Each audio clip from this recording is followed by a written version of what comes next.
Gezi, congratulations, off and running. You found the afterburners when you needed to out there. You must be delighted with the end of that game. Yeah, I mean, especially the last set. I was clipping in that double top when it mattered, but yeah, I slipped up in the first set and didn't really score and didn't get into gear until the second set. So yeah, and I probably could have lost it 2-0, but I happily get through and win that game. Looking more and more dangerous as the tournaments and the games go by. Do you feel your game is in a really good place at the moment? Yeah, I always put myself under pressure in the first games of any tournament, and to play the likes of Ryan, and it always happens. When I play Danny Norbert in the match play, he goes and wins a Pro Tour before it. Ryan Searle goes and wins a Pro Tour before this one, as if I'm playing well, and he is playing well, but I'm playing well as well, so happy days. But you're looking great. The weight loss is obviously there for evidence. You must be delighted in yourself. We've seen players lose a lot of weight before and they've struggled. Have you struggled with any aspects of your game with the weight loss? I don't think so. I mean, I've been playing right through the losing the weight, so it's not as if I've had a big break and come back after losing the weight. So it's gradually happened over the last six months or so, and I know how much darts is on these days. There's just no chance for rest, and while I've been playing, I've been losing the weight slowly, and it's been working. Do you feel these lifestyle changes are going to put you in really good stead as the calendar gets busier and busier? These changes are for the better for you up on that stage. Just mentally, I feel a lot better in myself, and when I'm putting a medium shirt on instead of an XL, it feels a little bit better. So yeah, as long as I'm confident in myself and I'm feeling better going up on stage, then it can only help. Cheers, Gezi, thank you.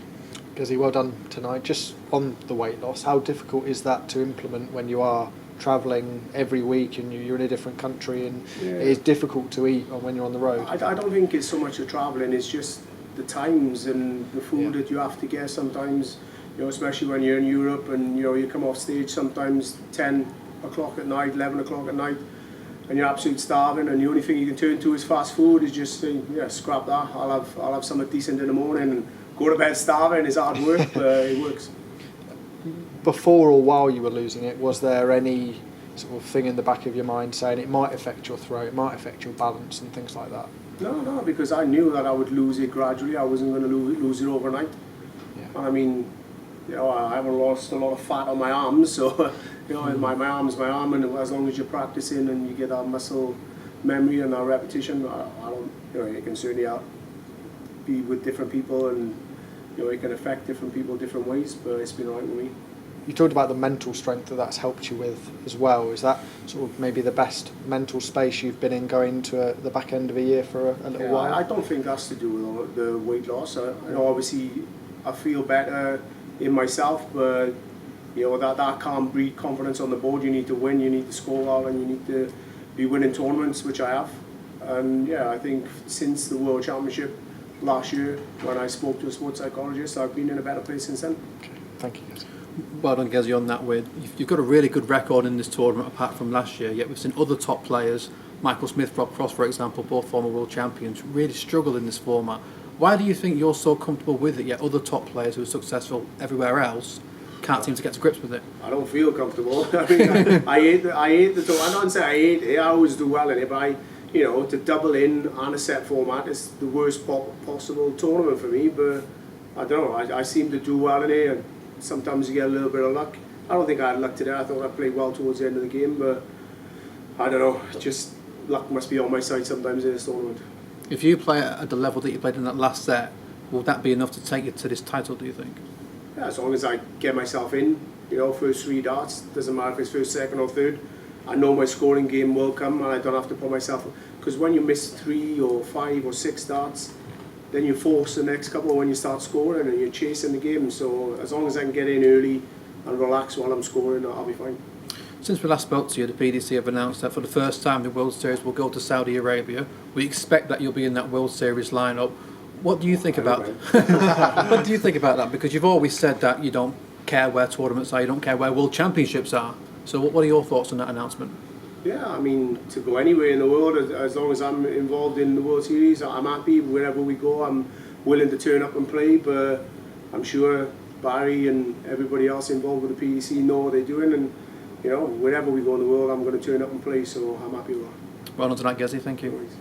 Congratulations, Gezi. How tough an opponent was Ryan Searle tonight, and how pleased were you with your performance on the, especially on your finishing doubles? Yeah, I felt like Ryan was going to be a tough game today, which he was. I thought the game was probably, he was going to play exactly the way he did. You know, he's a good scorer. He clips that double top more often than not. Sometimes he can't see it going in, and it frustrates you when he steps back and is in, plumb in the middle. But yeah, he's a great player. But I'm playing some good stuff. I was confident I was going to come through the game. But you know, one set down, my back's against the wall, and I always doubt myself sometimes. But yeah, I won. And you seem to love it here. So to win this, would this be sort of the kickstart in the lead up to the Worlds? Yeah, I feel like I'm in a good place. I said in my interview earlier that I think I'm going to have a good back end of this year, and you know, if I go and win this tournament, then it's, you know, only going to breed confidence for the rest of them. But yeah, I'm back into the Grand Slam, which is one of my favourite tournaments, and I've won that a couple of times. So I'm targeting that one in the Worlds, but yeah, this one's there as well. Yeah, thanks. Have you set yourself any like minimum goals going into the back end of this year? Yeah, I want to win the Worlds. I don't care about anything else, but I'm in everything.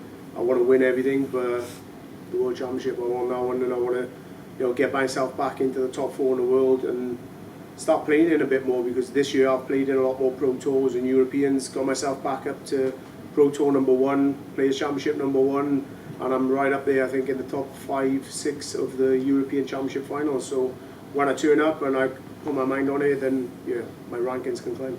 How much has that £1 million prize money changed the mindset for yourself going into the Worlds then? Yeah, obviously that's great. Obviously if it was no money, we wouldn't be here. We were working somewhere else. But you know, yeah, £1 million great. 500,000 was great, and your host says it's not going to get any better over the next couple of years. But you know, just to win that tournament for the second time with a crowd, that'll mean the most to me. But yeah, with £1 million bonus, I'm happy.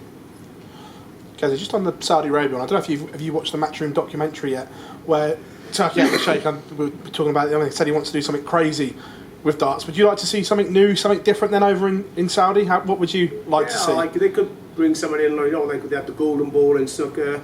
Maybe they could, you know, put the points up a little bit, and if you go out in 10 darts or whichever, then you get £1 million. But no, I don't know. They'll probably chuck something in like that, which I hope, because it can spice things up a bit. Cheers, buddy. Thank you.